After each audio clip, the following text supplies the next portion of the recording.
రేపు మధ్యాహ్నం సమయం తండ్రి వాళ్ళు వచ్చేటప్పుడు మీ కృపా సహాయం దయచి మేము ప్రార్థిస్తూ ఉంటాం దేవా. అవునయ్య తండ్రి, నేను ఇస్తే ప్రభావం మేము ఎదురు తిరిగి మనస్తత్వం నుంచి తండ్రి మీరు మమ్మల్ని తీసుకుని ప్రార్థిస్తున్నామే తండ్రి. విధేయత కలిగి జీవించడానికి మీ కృపా సహాయం దయచి మేము ప్రార్థిస్తున్నామయ్యా. స్తోత్రమయ్యా, స్తోత్రమయ్యా, స్తోత్రమయ్యా. ఇప్పుడు వచ్చిన ప్రతి ఒక్క బిడ్డను కూడా దీవించండి, ఆశీర్వదించమని ప్రార్థిస్తున్నామే తండ్రి. ఏ బిడ్డ ఏ సమస్యలు వచ్చినా మాకైతే తండ్రి చూస్తున్న దేవుడు తండ్రి బహువాటంగా తెలిసిన ఆయన తండ్రి. నేను ఆ బిడ్డల ఇరుకులను ఇబ్బందులను తీసేయమని ప్రార్థిస్తున్నామే తండ్రి. ఎంతోమంది తండ్రి అనేసి ప్రభావ కాంపిటేటివ్ ఎగ్జామ్స్ ప్రిపేర్ అవుతున్నారు తండ్రి. అటువంటి బిడ్డలకు జ్ఞానం తెలియని దయచేయమని ప్రార్థిస్తున్నాం దేవా. అవును తండ్రి అనేసి ప్రభావ ఇంటర్ వాళ్ళు ఎగ్జామ్స్ రాస్తున్నారు తండ్రి. ఆ బిడ్డలకు తెలివిని జ్ఞానం కలగజేయమని ప్రార్థిస్తున్నామే తండ్రి. ఆరోగ్యమైన దయచేయమని ప్రార్థిస్తున్నామే తండ్రి. అవునయ్య తండ్రి, 10th క్లాస్ ఎగ్జామ్స్ స్టార్ట్ అవుతున్నాయి తండ్రి. నేను ఏసియా 10th క్లాస్ వాళ్ళకి తండ్రి మీరు ధైర్యాన్ని కలగజేయమని ప్రార్థిస్తున్నామే తండ్రి. ఆ బిడ్డలకు కూడా ఆరోగ్యమును తెలివిని జ్ఞానమును దయచేయమని ప్రార్థిస్తున్నాం దేవా. మీకే స్తోత్రం, మీకే స్తోత్రం, మీకే స్తోత్రం, మీకే స్తోత్రమయ్యా. ప్రతి ఒక్క బిడ్డ తండ్రి కష్టపడి చదవగలిగిన మనస్తత్వాన్ని ప్రతి ఒక్క బిడ్డకు మీరు దయచేయమని ప్రార్థిస్తూ ఉంటున్నాం దేవా. స్తోత్రమయ్యా, స్తోత్రమయ్యా, స్తోత్రమయ్యా తండ్రి. అయ్యా తండ్రి, మరలా రేపు మధ్యాహ్నం కాల సమయం వరకు మీరు ఎక్కడ చాటున భద్రపరచుకోమని ప్రార్థిస్తున్నామే తండ్రి. ఈ రాత్రి కాల సమయం దీవెనలన్నీ మీరు మా పైన కుమరించమని ప్రార్థిస్తూ మమ్మలను మా ఆత్మలను మీ చేతులకే సమర్పిస్తూ నజరేయుడైన యేసుక్రీస్తు నామములో అడిగి వేడుకొని పొందిన్నాం మా తండ్రి, ఆమేన్. దేవుని నామమున మహిమ కలుగును. పరిశుద్ధ బైబిల్ గ్రంథంలో నుంచి అపోస్తల కార్యములు 6వ అధ్యాయము 1 నుంచి 7 వచనముల లేఖన భాగం చదువుతున్నాం. ఆ దినములలో శిష్యుల సంఖ్య విస్తరించుచున్నప్పుడు అనుదినే పరిచర్యలో తమలోని విద్వానాలను చిన్న చూపు చూచిరని హెబ్రీయుల మీద గ్రీకు భాష మాట్లాడు యూదులు సనుగసాగిరి. అప్పుడు 12 అపోస్తలులు తమ యొద్దకు శిష్యుల సమూహమును పిలిచి, మేము దేవుని వాక్యము బోధించటం మాని ఆహారం పంచిపెట్టుట యుక్తం కాదు. కాబట్టి సహోదరులారా, ఆత్మతోనూ జ్ఞానంతోనూ నిండుకొని మంచి పేరు పొందిన 7 మనుషులను మీలో ఏర్పరచుకున్నది. మేము వారిని ఈ పనికి నియమితుము. అయితే మేము ప్రార్థన యందును వాక్య పరిచర్య యందును ఎడతెగక ఎందుమని చెప్పిరి. ఈ మాట జనసమూహం అంతటికి ఇష్టమైనందున వారు విశ్వాసంతోనూ పరిశుద్ధాత్మతోనూ నిండుకొనిన వాడైన స్టెఫెను, ఫిలిప్పు, ప్రొకొరు, నికానోరు, తీమోను, పర్మెనాసు, యూదుల మత ప్రవిష్టుడును అంతియొక వాడును అగు నికోలాసు అను వారిని ఏర్పరచుకుని వారిని అపోస్తలుల ఎదుట నిలవబెట్టిరి. వీరు ప్రార్థన చేసి వారి మీద చేతులుంచిరి. దేవుని వాక్యము ప్రబలమై శిష్యుల సంఖ్య యెరూషలేములో బహుగా విస్తరించెను. మరియు యాజకులలో అనేకులు విశ్వాసమునకు లోబడిరి. దేవుడి లేఖన భాగంలో దీవించి ఆశీర్వదించుగాక. ఆమేన్, ఆమేన్, ఆమేన్. ఆసక్తి తపన కృష్ణ బట్టి మేము స్తుతిస్తున్నాం దేవా. నా ప్రభా, మరి నేడు దిన సరోజ టీచర్ మీరు వాడుతున్నాం, మీకు స్తుతిస్తున్నాం. ఇంకా నూతన ఆత్మను మీరు బైబిల్ చేయమని ప్రార్థిస్తున్నాం. 7 మాటలు మాట్లాడడానికి మీకు సిద్ధపాటుగా బిడ్డలతో మీరు మాట్లాడమని ప్రార్థిస్తున్నాం దేవా. మీకే స్తోత్రం, మీకే స్తోత్రం, మీకే స్తోత్రం, మీకే స్తోత్రం. వారి చిన్న బిడ్డలందరూ కూడా లేఖన భావాలు నేర్చుకుని ఆధ్యాత్మికంగా ఎదుగుతున్నారు. వారి పాటల ద్వారా నిన్ను స్తుతిస్తూ నీకు ఎంత ఇంపైన శ్వాస యాగలుగా ఉంది ప్రభా.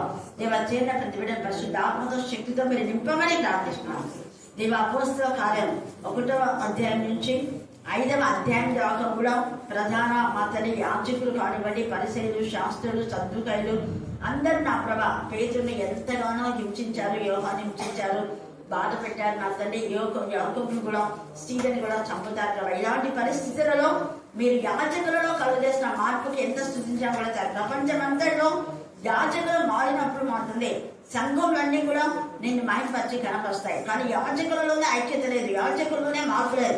యాజకులే నా ప్రభ నా తండ్రి నే సత్యమైన వాక్యములతో అడ్డుగొండలుగా ఉంటున్నారు. కారణం వాళ్ళలో సత్యం లేదు, నిజాయితీ లేదు ప్రభా. నిజంగా పరిశుద్ధాత్మతో శక్తితో నింపబడ్డ యాజకులైతే పరిశుద్ధాత్మతో శక్తితో నింపబడి వాక్యం చెప్పే వారికి ఖచ్చితంగా సపోర్ట్ గా ఉంటారు. దేవా, మీకే స్తోత్రం, మీకే స్తోత్రం, మీకే స్తోత్రం, మీకే స్తోత్రం, మీకే స్తోత్రం, మీకే స్తోత్రం, మీకే స్తోత్రం. దేవా, నా తండ్రి పేతురు వాళ్ళు ఎంతో సంతోషపడి ఉంటారు తండ్రి.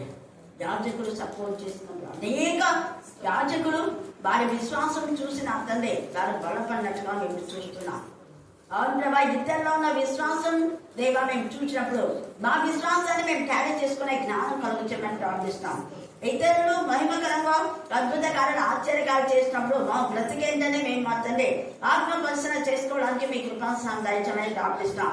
మమ్మల్ని మేము విమర్శించుకోకుండా ఎవరినో విమర్శించడం కాదు తండ్రి.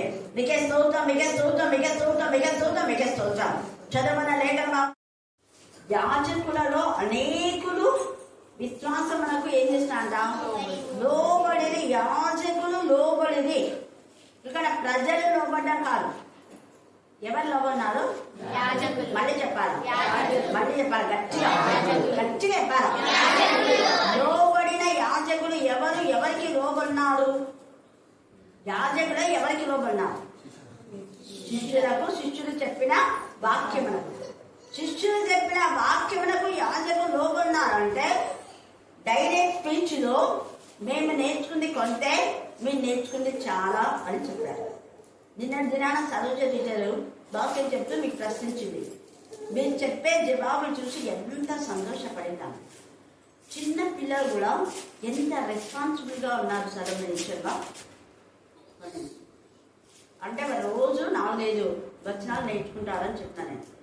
చదువురా అని పరిచయం చేయించిన రోజు మరి చదువురాదు ఈమె చెప్పిన వాక్యం నీకు చెంది.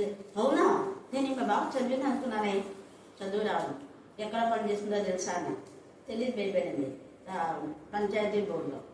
కానీ అందరు గౌరవిస్తారు ఆమె పని చిన్నదే, కానీ అందరు పెద్దవాళ్ళ నుంచి గౌరవించి ఒకసారి ఏమైంది అని చెప్పాను నేను. సాక్ష్యం చెప్పాలి కదా. ఇన్నేళ్ళు పనిచేశాము. ఎప్పుడైనా పంచాయతీ ఆఫీస్లో మనం బైబిల్ తీసుకొని వాక్యం చదివి అక్కడ క్యాండిడేట్ సర్వీస్ చేసామంటే లేదు అనింది. మనమంతా నేను ఎన్నిసార్లు చెప్పినాను పోదాం అని. మన వాళ్ళు ఉన్నప్పుడు కర్ణాటకలు ఉన్నాయి కదా అప్పుడంతా. కానీ ఏదో ఒకటి మేరీ టీచరే ముఖ్యం భయం. నాకు చాలా భయం. వద్దులే టీచర్, అది టీచర్, ఇది టీచర్ అని చెప్పేది. ఇంకా వద్దన్నప్పుడు నేను కూడా ఊరుకునేదాన్ని. మా స్కూల్ వాళ్ళకి మేము ఏ స్కూల్ ఉన్నా చేసేవాళ్ళము. పిల్లలకి ఏదో ఒకటి పంచిపెట్టేవాళ్ళం. అలాంటప్పుడు అంటే మేయర్ అయినప్పుడు మొదటిగా పోయి పంచాయతీ ఆఫీస్లో వాక్యం చదివి అందరూ అది వీడియో కూడా అంతా రికార్డ్ అయిపోయింది.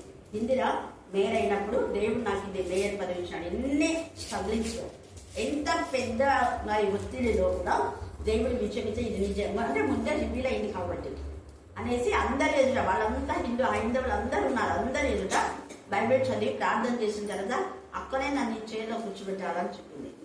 ఆ కూర్చోబెట్టే ముందు నేను ఆమెకు ప్రేయర్లో కొన్ని ఇన్స్ట్రక్షన్స్ ఇచ్చిన. నీ చైర్ వెనకాల 2 నేను అసలు పంచాయతీ ఆఫీస్కి పోలా, ఆ చైర్ దగ్గర కూడా వెళ్ళాలి. వెనకాల 2 మేకులు ఉన్నాయి. ఆ మేకులు తీపించాను. షాక్ అయిపోయింది. అంటే మేము ప్రార్థనకు ఇంకా పోనప్పుడే ముందే చెప్పినాం. అక్కడంతా శుభ్రం చేయించు, నువ్వు ఫస్ట్ ప్రేయర్ అయిపోయి అంతా రాసేసాయి, మేము మరుసటి చూస్తాము అని చెప్పాను. అది చెప్పేటప్పుడు చెప్తే చూసింది, తీసేపించింది. హల్లెలూయా, హల్లెలూయా.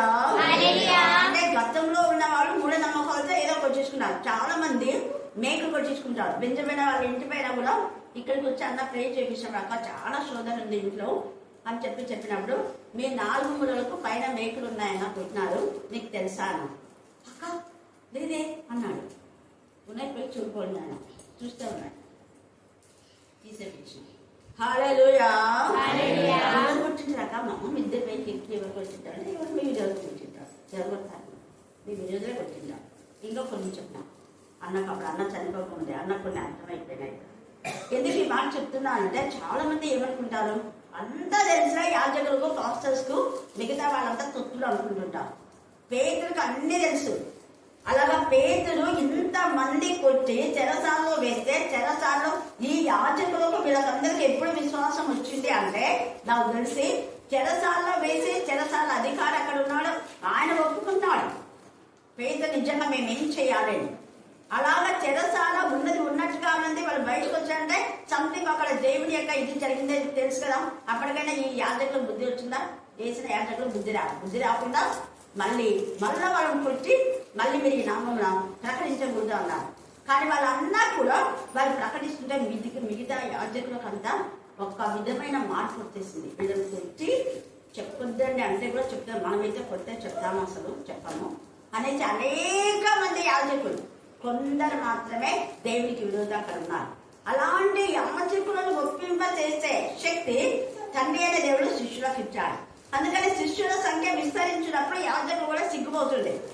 మేము ఎన్నిసార్లు ఇంత వాక్యం చెప్తే ఒకరైనా మన వాక్యానికి ఇదైతే చూసి మేము మారేమని చెప్పలేదు. కానీ వీళ్ళైతే శిష్యుల సంఖ్య అందరూ మారిన వాళ్ళంతా కూడా దేవుడు మాకు ఈమెయిల్ చేశాడు, అది చేశాడు, అన్ని వాళ్ళు చెప్తూనే ఉన్నారు. మొత్తం కల్లోలం అక్కడ అయిపోయింది. అందుకనే అనుదిన పరిచయలో తమలోని విధవరాలను చిన్న చూపు చూచిరని హెబ్రీయుల మీద గ్రీకు భాష మాట్లాడే యూదులు సరగదు. ఇక్కడ సరుగులు వచ్చేసింది. నిన్న సరుజ ఇంకొక మాట ఉంది, వేల మంది ఉన్న సంఘంలో ఖచ్చితంగా రాజకీయం ఉంటుంది, పక్షపాతం ఉంటుంది, తృప్తి ఉండదు బేబీ. అసలు నాకు ఇక్కడ ఇది ఎంత ప్రశాంతత. ఇక్కడ వేల మంది లేదు, 100 మంది ఉన్న దేవుడు పీస్ ఆఫ్ మైండ్ ఇస్తాడు. హల్లెలూయా, హల్లెలూయా, హల్లెలూయా. అందుకనే ఇక్కడ ఎప్పుడైతే ఇది విస్తరిస్తుందో వెంటనే సనగడం అయిపోయింది. సైతాన్ చేసేది అదే. మనం ఎప్పుడైతే ఆత్మీయంగా ఎదుగుతామో అప్పుడే సైతాన్ టార్గెట్ చేస్తాయి. సైతాన్ నేను టార్గెట్ చేసిందంటే నువ్వు ఆత్మీయంగా ఎదిగినావు అన్నదానికి ఒక నిదర్శనం గుర్తుపెట్టుకోండి. ఇక్కడ యోబు బాగా ఆత్మీయంగా ఎదిగి అనేకుల చేత మరణ పొందుతున్నప్పుడే సాతాన్ టార్గెట్ చేసింది కదా యోబును. కానీ వాడు ఏం టార్గెట్ చేస్తాడు, వాడే పడతాడు, వాడే తల చితగొట్టి వాడే తల్లించుకుంటాడు. అంతే. దేవుని పిల్లలకు కొంత మాత్రమే హాని జరుగుతుంది. అలాగనే యోసేపు మీద యోసేపు బాగా హెచ్చించబడి దేవుడికి మహిమకరంగా జీవిస్తున్నప్పుడే అపవాదం వేసినా అది అపవాదే, అదేం నిజం కాలేదు. కొంతమంది ఆడవాళ్ళు అలా ఉంటారు, అందరు కాదు, కొందరు మాత్రమే. కానీ ఎక్కువ మంది పురుషులు పాపం చేసి పాపాన్ని కప్పిపెట్టే వాళ్ళు కూడా చాలా మంది ఉన్నారు. హేరోదు భయంకరమైన వాడు, సొంత వదిననే, ఎంత చెడ్డ. అందుకనే యోహాను గర్తించినప్పుడు యోహాను తల తీయించాడు. యోహాను భయపడలేదు, తల తీయించినా నువ్వు చేసిన తప్పే అన్నాడు. అలా ఉండాలి దేవుని పిల్లలు. మన ప్రాణం పోయినా కూడా తప్పును తప్పుగానే ఖండించే విధానంలో ఈ పేతురు, యోహాను, శిష్యులు అంతా ఉన్నారు. అలాంటప్పుడు వీళ్ళు సనుగుతూ ఉంటే ఏంటి వీళ్ళ సనుగులు, అసలు ఎందుకు ఇదంతా అంటే విధవరాళ్లకు సంఘాలలో ఏ సంఘమైనా కూడా అక్కడికి విధవరాళ్ళు వస్తున్నారు, వేరే ఉందంటే వాళ్ళు ఖచ్చితంగా భోజనాలు పెట్టారు. అలా అప్పుడు అలాంటి ఉందన్నమాట. అంటే యేసయ్య నేర్పించారు. అక్కడ 3 రోజులు వాక్యం విన్నాక వాళ్ళు ఉపవాసంతో ఉన్నారు కదా, వాళ్ళకి మీరే భోజనం పెట్టండి అన్నారు. మీరంటే ఎవరు? యేసయ్య అన్నాడు మీరే వాళ్ళకి భోజనం పెట్టండి అన్నారు. ఎవరిని? ఏం డౌటా మీకు? శిష్యులకే. వాళ్ళు షాక్ అయిపోయినారు. మేము ఎక్కడి నుంచి తెచ్చిపెట్టాలి దేవా ఇంతమందికి ఎక్కడి నుంచి తెచ్చిపెట్టాలి? 200 దేనాలైనా కూడా సరిపోలే, ఎక్కడి నుంచి తెచ్చిపెట్టాలి అన్నాడు. మీరే పెట్టాలి అన్నాడు యేసయ్య. అలాగనే చేశాడు. అంటే వాళ్ళే పంచేలా చేశాడు. మీ దగ్గర ఏమున్నాయన్నారు, ఉన్న వాటిని బ్లెస్ చేసి మీరు పంచిపెట్టారంటే వాళ్ళు భోజనం పెట్టినట్టే కదా. హల్లెలూయా.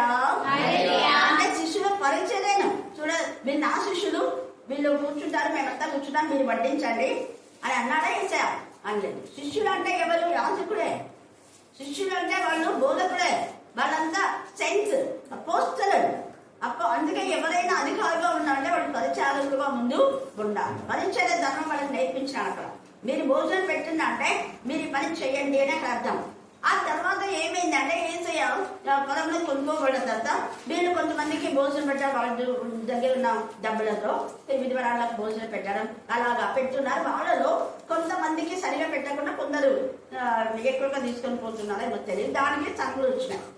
అప్పుడు వెంటనే పేతురు అన్నాడు, తమ ఎద్దకు శిష్యుల సమూహంలో పిలిచి మేము వాక్యం బోధించడం, అందుకే చాలాసార్లు చెప్తుంటాయి ఏంటంటే వాక్యం బోధించడం మాని, లేదా వాక్యం వినడం మాని, లేదా వాక్యం ధ్యానించడం మాని, పాడటం మాని, ప్రవర్తన మాని, దేవుని సన్నిధికి దూరంగా ఉండి బంధం చేయడం సరికాదండి. ఇక్కడికి వచ్చిన 30 సంవత్సరాలు చెప్తున్నారు. ఇక్కడ ఉందా? అందుకని ఎవరింట్లోనైనా మీరు ప్రార్థన వాళ్ళు చెప్తారు, ఏ టైంకు ప్రార్థన, ఫలానా టైంకు చెప్పేటప్పుడు వాళ్ళు భోజనం అంటే వద్దు అని చెప్తానండి. సరే పెట్టాలి అని అనుకుంటే ఖచ్చితంగా అంటే మేము అనుకున్నామమ్మా పెట్టాల్సిందే అనుకుంటే నేను వచ్చే టైంకి అంతా వంటలు క్లోజ్ అయిపోవాలి, శుభ్రం చేసి పెట్టి మేము ఉన్నప్పుడు మీరు వంట చేస్తే నేను ఒప్పుకొని నేను తినను, తినే వాళ్ళు కూడా తినలేని చూడని చెప్తాను. అలాగే అప్పటి నుంచి కూడా ఎవరెవరి ఇళ్ళలో ప్రతి ఇళ్లలో ప్రేయర్ జరిగినాయి. ఇక్కడ ఉన్న ఇళ్ళంతా ప్రేయర్ జరిగినాయి. ప్రతి ఇల్లు భోజనాలు పెట్టించింది. అప్పట్లో ఫాస్టింగ్ ప్లేస్ లా కానీ క్యాండిల్ సర్వీస్ లో ఇంకా ఏవైనా స్వీట్స్ అట్లాంటివి ఇచ్చేది. కానీ ఉపవాస ప్రార్థనలో అన్ని గృహాలు భోజనాలు. అయితే నేను పోయే లోపల భోజనాలు అయిపోయాను. ఇక్కడ ఏం చేస్తున్నారంటే వీళ్ళు భోజనాలు పెట్టడానికే టైం అంతా అయిపోతుంది. వాక్యం చెప్పడం ఏమిస్తున్నాడు? మాని. అలా చేయకూడదు. వాక్యం చెప్పడం మానుకోకూడదు. వాక్యం వినడం మానుకోకూడదు. ప్రార్థనలో మనం పార్టిసిపేట్ చేయడం మానుకోకూడదు. మాని మాని మాని అన్నమాట చాలా అర్థం ఉంది. మిగతావన్నీ దేవుని సన్నిధికి రాకున్నారు. ఉపవాసం అంటే కేవలం నువ్వు ఉపవాసం నుండి నీ పనులన్నీ చేసుకుంటా దేవునికి దూరమై ఏదో ఒక టైంలో వచ్చి ప్రార్థనలే అంటే అది సరిపోదు. ఉపవాసం అంటే దేవుడితో ఏంటి? సహవాసం. ఉపవాసం యొక్క అర్థమే సహవాసం. నువ్వు ఎక్కడున్నా దేవుడి గురించి పనుల్లోనే దేవుడి గురించిన ధ్యానం ఉంటుంది. ఉద్యోగంలో ఉంటాం మేము, అలాగే ఉద్యోగస్తులు ఉపవాసం ఉన్నారనుకోండి, ఆ రోజు పిల్లలకి ఎక్కువగా వర్తిస్తున్నాను. నా ఉపవాసం ఇప్పుడంతా పిల్లలకి ఎక్కువ వర్తిస్తాను. టీచింగ్ చాలా తక్కువ ఉంటుంది. నేను చెప్పేది చాలా తక్కువ, కొంచెం చెప్తాను. అది ఎప్పుడు చెప్తా మళ్ళీ టీచింగ్ అంటే ఆఫ్టర్నూన్ 3 అయిపోయింది కదా, లంచ్ బ్రేక్ వాళ్ళకు లంచ్ బ్రేక్లో కూడా బయటకు పంపడం, తర్వాత ఇది పాస్ టైంలో కూడా బయటకు పంపడం. అందరు కూర్చొని వాళ్ళకి ఎట్లా ఇన్స్ట్రక్షన్ తెలుసా మా పిల్లలకు. ఇక్కడ హాస్టల్లో 2 పోయి రావాలా, నేను నా ధ్యానం నేను చేస్తుంటా. 2 పోయించిన తర్వాత వాళ్ళే ఇద్దరు పంపించుకుంటున్నారు. నా ఇన్వాల్వ్మెంట్ ఏముండదు. ఆ 2లో ఒకడు పొరపాటున త్వరగా రాకపోతే ఇంకొకరికి మొక్కల మీద కూర్చుంటారు, ఏదో సంథింగ్ శిక్ష పెడతారు. 2 కలిసి తొందరగా వస్తారు. మళ్ళీ వాళ్ళిద్దరిని ఆ 2 ఒకరి మీద ఒకరు సాగు చెప్పినారు అనుకో. తర్వాత వాళ్ళకు భర్త ఇద్దరు తర్వాత అయితే ఇలాగ నా ధ్యానం ఉండేది. ఎప్పుడు నేను ఉపవాసం అంటే ఎప్పుడు టీచింగ్ చేసుకుంటా, అదేం ఉపవాసం కాదు. మనం పోనీ ఆ టైంలో నేను వేస్ట్ చేసినానంటే పిల్లల వర్క్ పిల్లలతో ఉంటుంది, వాళ్ళ వర్క్ వాళ్ళకే ఉంటుంది, నా వర్క్ నాకే ఉంటుంది. జ్ఞానంతో మసులుకోవాలి మనం. ఎందుకంటే నెహెమ్యా వాళ్ళంతా రాజుల దగ్గర చేశారు, దానియేలు కూడా రాజుల దగ్గరనే కదా చేసింది పని. కానీ వాళ్ళ ధ్యానం వాళ్ళకు ఉండిపోయింది. మన ధ్యానం ఎక్కడున్నా కూడా మనం ఆత్మీయంగా ధ్యానంలో ఉండాలి. ధ్యానం చాలా చాలా చాలా ప్రాముఖ్యం. దేవునితో సహవాసం, దేవునితో మాట్లాడడం, స్తుతి చేయడం. ఒక పనులు చేస్తుంటే ఎక్కువ ఇప్పుడు బైబిల్ పని చేసేటప్పుడు బైబిల్ ఇట్లా తీసుకొని చదవమాను కదా. వంట చేసేటప్పుడు నేను ఎంత ధ్యానం తీసుకోవచ్చు కదా. నేను చదివిన వాక్యాలే రిపీట్ చేసుకోవచ్చు. అది ఏదైనా గుర్తు రాకపోతే మళ్ళీ అప్పుడు వచ్చి వాళ్ళు ఏదైనా పెట్టిందా, అప్పుడు వచ్చి నేను చూసుకుంటా ఇంకా మర్చిపోతాడు, అది మాడిపోయింది. పోయినా ఏం పర్వాలేదు. హల్లెలూయా, హల్లెలూయా. దేవునితో సహవాసం, దేవునితో సహవాసం చేయకుండా మేము వాక్యమును మరి బోధించడం మాని మీకు భోజనం పంచిపెట్టడం యుక్తం కాదు. చక్కగా చెప్పారు. ఎవరైనా నేర్చుకోండి. మీ ఇళ్లలో మీరు ఎప్పుడైనా భోజనాలు అరేంజ్ చేయాలంటే వాక్యం చెప్పే లోపలనే అరేంజ్ చేసుకోవాలి. లేదంటే మానేది. భోజనం ముఖ్యం కాదు. మన ఇళ్ళలో ఎట్లా భోజనాలు ఉంటాయి కదా, ముఖ్యం కాదు. తర్వాత ఏమంటే ఆహారం పంచిపెట్టుట యుక్తం కాదు. కాబట్టి సహోదరులారా, ఆత్మతోనూ జ్ఞానంతోనూ నిండుకొని మంచి పేరు పొందిన 7 మనుషులను మీలో ఏర్పరచుకున్నది. మేము వారికి ఈ పని నియమిస్తాం. వాళ్ళకు ఒక పని నియమిస్తాం. మేము వాక్య ధ్యానం మేము ధ్యానించి మేము చెప్తాము. మిగతా వాళ్ళు ఉంటారు, వాళ్ళు ఈ పని బయటకు మీద సరుకులు తేవడం, అది తేవడం, ఇది తేవడం చేస్తారు. వాళ్ళు మీకు పంచి పెడతారు. ఆ జ్ఞానాత్మతో నింపినప్పుడు అంటే 7 మందిని ఎన్నుకున్నారు. దేవుని పరిచయలో ఎవరికి పడితే వాళ్ళని ఎన్నుకోకూడదు. కేవలము ఇక్కడ ఒక్కటి కాన్సెప్ట్ గమనించండి. భోజనం పెట్టడం కోసమే ఆత్మతో జ్ఞానంతో నిండిన వాళ్ళైతే పక్షపాతం ఉండదు కదా.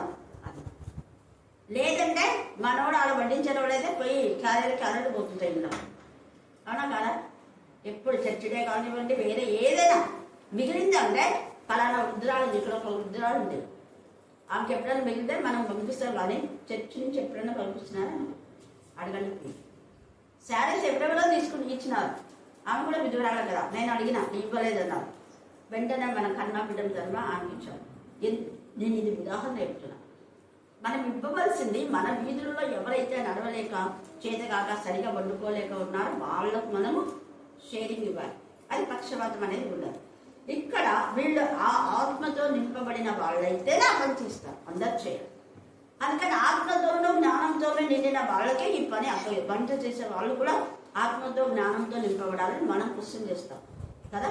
కానీ ఇక్కడ శిష్యులు నియమించింది అందుకని వాళ్ళు మంచిగా పరిచయం చేశారు. అందుకే శిష్యుల సంఖ్య విస్తరించింది.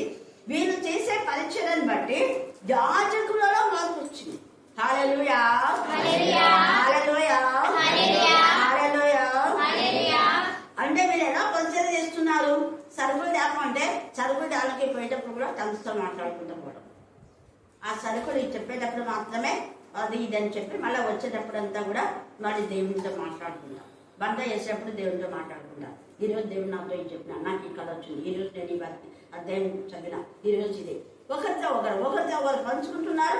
వాకింది ఈ అంటే సంఘంలో ఉన్న వాళ్ళకి భోజనం పంచిపెట్టాలనుకున్నప్పుడు యాజకులు పోయి చూసినప్పుడు వీళ్ళు దేవుని గురించి మాట్లాడుతున్నారు, వేరే మాటలు ఏం మాట్లాడుతున్నారు. ఆత్మతో నింపబడిన వాళ్ళు వేరే మాటలు మాట్లాడారు. లోక సంబంధాలకు 24 గంటలు ఏదో ఒక మాట, 24 గంటలు ధ్యానించే వాళ్ళు కూడా ధ్యానించకుండా వాళ్ళని కూడా మాకు పెట్టాలని పెడతారు.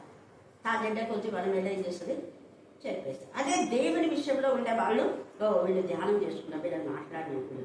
ఇప్పుడు నేను మోకాళ్ళని ప్రార్థన చేసుకుంటున్నాను అనుకో, ఎంత ఎమర్జెన్సీ పర్సన్స్ వచ్చినా కూడా నన్ను పిలుస్తారా చెప్పండి? ఎంత అట్లనే కూర్చున్నారు. ప్రార్థన అయిపోయి నేను లేచాక ఛాన్స్ అయిపోయిందాక మీరు ప్రేయర్లో ఉన్నారు, అందుకే మేము ఏమనలేదు. చాలామంది అంటారు నేను పైన పోయినప్పుడు కింద కూర్చొని ప్రే చేసుకుంటుంటారు. చాలాసార్లు జరిగింది. ఇంకా రత్న వాళ్ళు ఉంటే వాళ్ళు చెప్తారు, అక్క ప్రేయర్లో ఉంది, మీరు ఏదో రిక్వెస్ట్ చెప్పండి మేము చెప్తాము అని వాళ్ళు ప్రార్థన చేసి పంపిస్తారు. హల్లెలూయా, హల్లెలూయా. అందుకే వీళ్ళ యొక్క మంచి పరిచర్యను చూస్తే వీళ్ళకి ఎవరినంటే ఎవరిని ఎన్నుకోలేదు ఆశావాషిగా. వీళ్ళలో వీళ్ళు ఎలాంటి నిజంగా వీళ్ళు ఆత్మతో విశ్వాసంతో పరిశుద్ధాత్మతో నిండుకొనిన వారా లేదా అనడానికి రుజువు స్టెఫెన్ 7వ అధ్యాయం మనం చూస్తాం. స్టెఫెన్ మరణం వరకు కూడా ప్రభువును వెంబడించాడు. తన పరిచర్యలో తాను ఉన్నాడు. ఒకరికి హాని చేయని జీవితంలో స్టెఫెన్ ఉన్నాడు. అయితే అలాగో వీళ్ళందరూ కూడా అందుకనే వారిపైన చేతులుంచి దేవుని వాక్యం ప్రబలమై శిష్యుల సంఖ్య యెరూషలేములో బహుగా విస్తరించారు. మరియు యాజకులలో అనేకులు విశ్వాసములకు లోబడి, యాజకులలో అనేకులు లోబడ్డారు. దేవుని పరిచర్య చేసేవాళ్ళు కూడా లోబడాలి. ఎందుకంటే అపోస్తల కార్యం 18వ అధ్యాయంలో అక్కడ ఒక వ్యక్తి వాక్యం చెప్తూనే ఉన్నాం. చెప్తూ ఉంటే అకుల్లా ప్రిస్కిలాలు అతను చెప్పేది విన్నారు. వింటే అతను కొంత తెలిసింది కానీ పూర్తిగా తెలియదు. అప్పుడు అతన్ని చేర్చుకొని అతన్ని మరీ ఎక్కువగా బోధించిన రాయబడింది. మీరు తలసి చదువుకోండి, టైం లేదు. ఒక్కసారి గమనిద్దాం.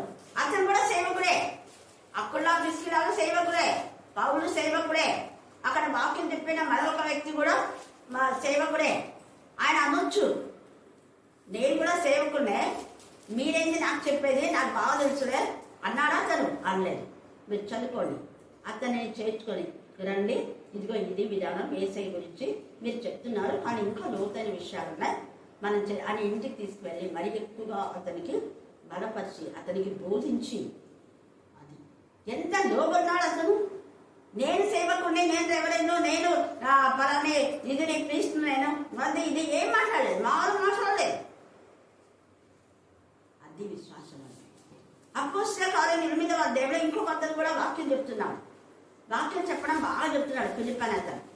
కానీ మీరు చేతులుంచడం ద్వారా పరిశుద్ధాత్మ వచ్చినప్పుడు అనేకులు పరిశుద్ధాత్మతో నింపబడి వీళ్ళని గౌరవించడం చూసి ఈ పరిశుద్ధాత్మ నేను పొందుకుంటే నన్ను కూడా అందరు గౌరవిస్తారు కదా అని వాడికి అప్పటికే డబ్బు చాలా మంది ఇస్తున్నారు. అందుకని డబ్బు తెచ్చి పెట్టి నాకు పరిశుద్ధాత్మ వచ్చేలాగా ప్రార్థన చేయాలంటే పేతురు కోపం వచ్చేసింది. డబ్బుతో పరిశుద్ధాత్మను కొనాలనుకున్నావా?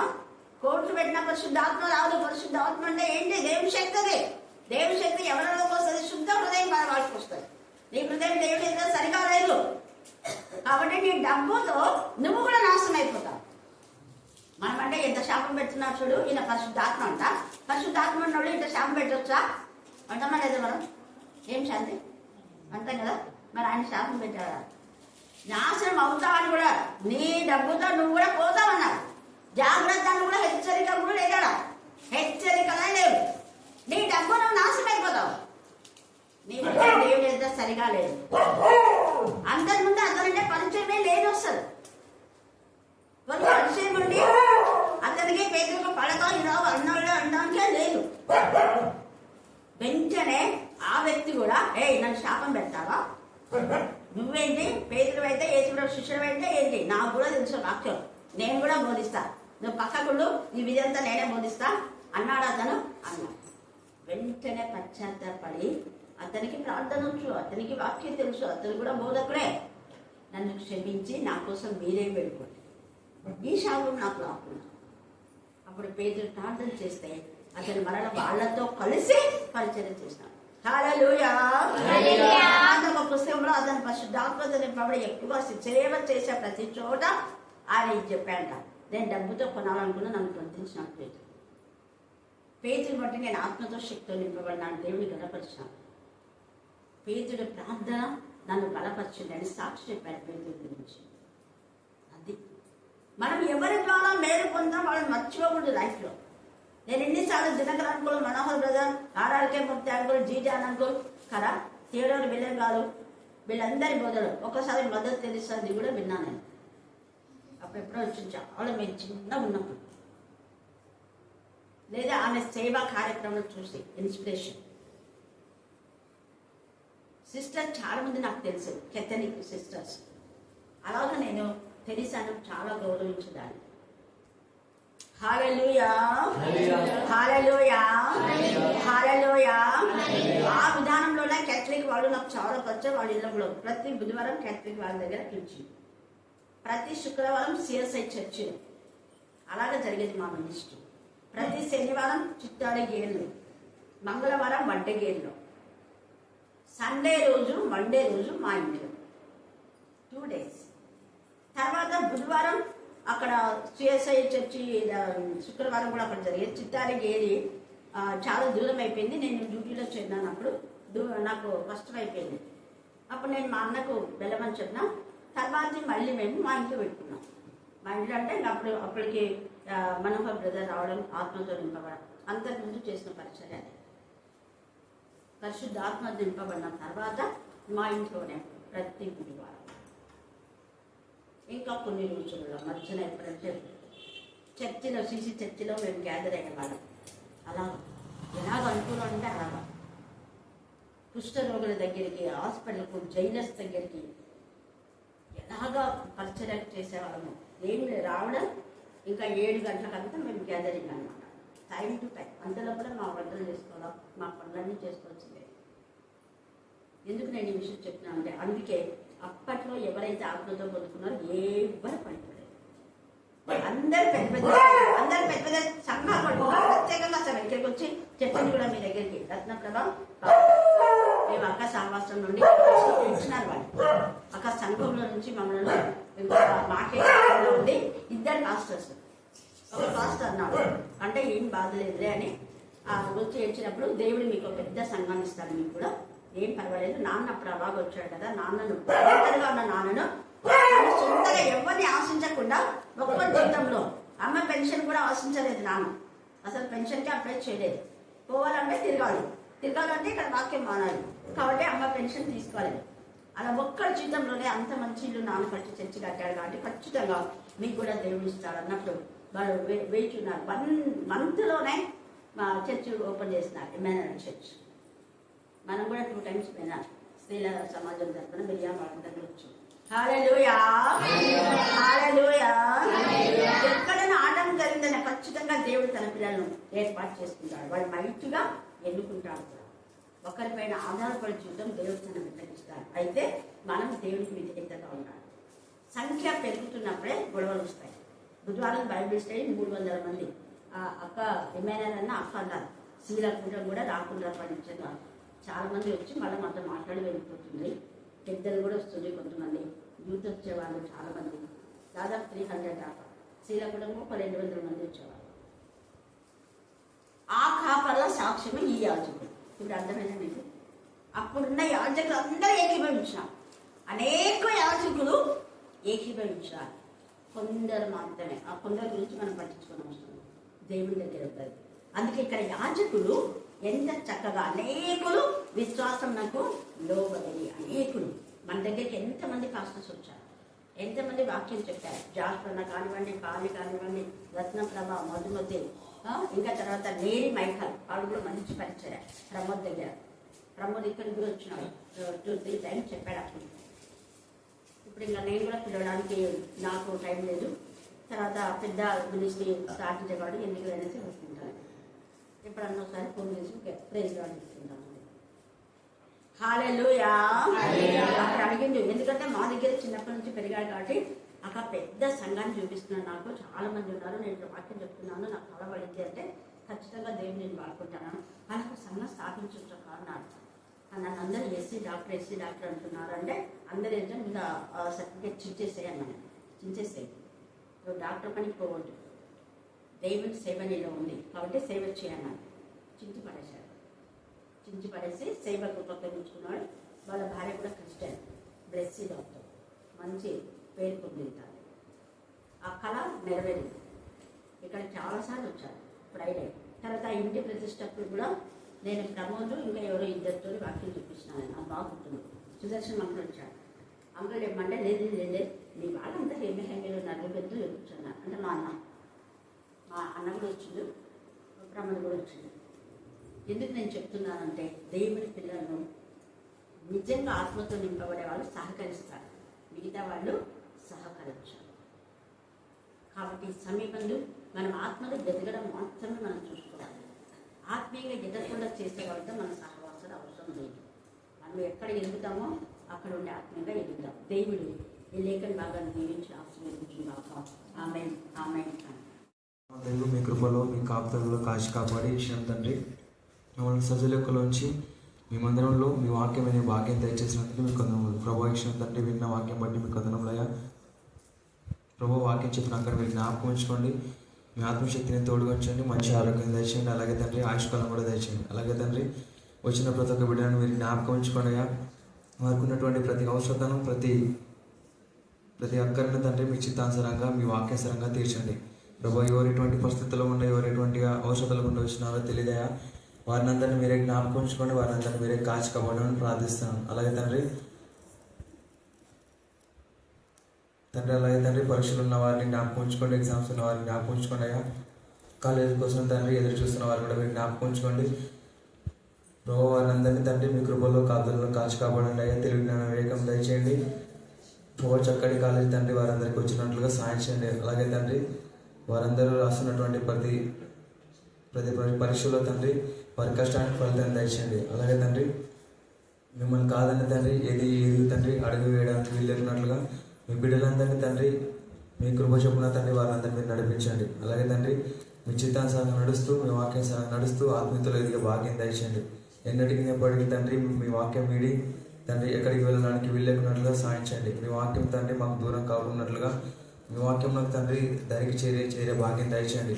మిమ్మల్ని కాదని తండ్రి ఏది చేయకున్నట్లుగా సాయించండి. అలాగే తండ్రి శ్రేష్టమైన బోధనను సరైన బోధనను మేము ఇంటకు సాయించండి. ప్రభు ఎంతమంది యాచకులు ఉన్నారయ్యా. ప్రభు ఎంతమంది తండ్రి ఏవేవో అవసరతలు గుండా వారు తండ్రి వెళ్తుంటారయ్యా. కానీ ప్రభు మీ సేవ మాత్రం తండ్రి క్రమబద్ధంగా చేయలేకపోతున్నారయ్యా. వారందరినీ మీరు జ్ఞాపకం ఉంచుకోండి అయ్యా. వారందరికీ ఉన్నటువంటి ప్రతి అవసరతను తీర్చండి అయ్యా. వారికి ఎలాగైనా తండ్రి వారిని మీరు మార్చండి. మీ సేవను ఎలా చేయాలో, శ్రేష్టమైన సేవ ఎలా చేయాలో మీకు నచ్చినట్టుగా వారందరూ జీవించినట్లుగా సాయించండి. ప్రభు భేదాలు ఏం లేకున్నట్లుగా ప్రతి ఒక్కరిని మీరే సరిచేసి పరిశుద్ధపరచండి అయ్యా.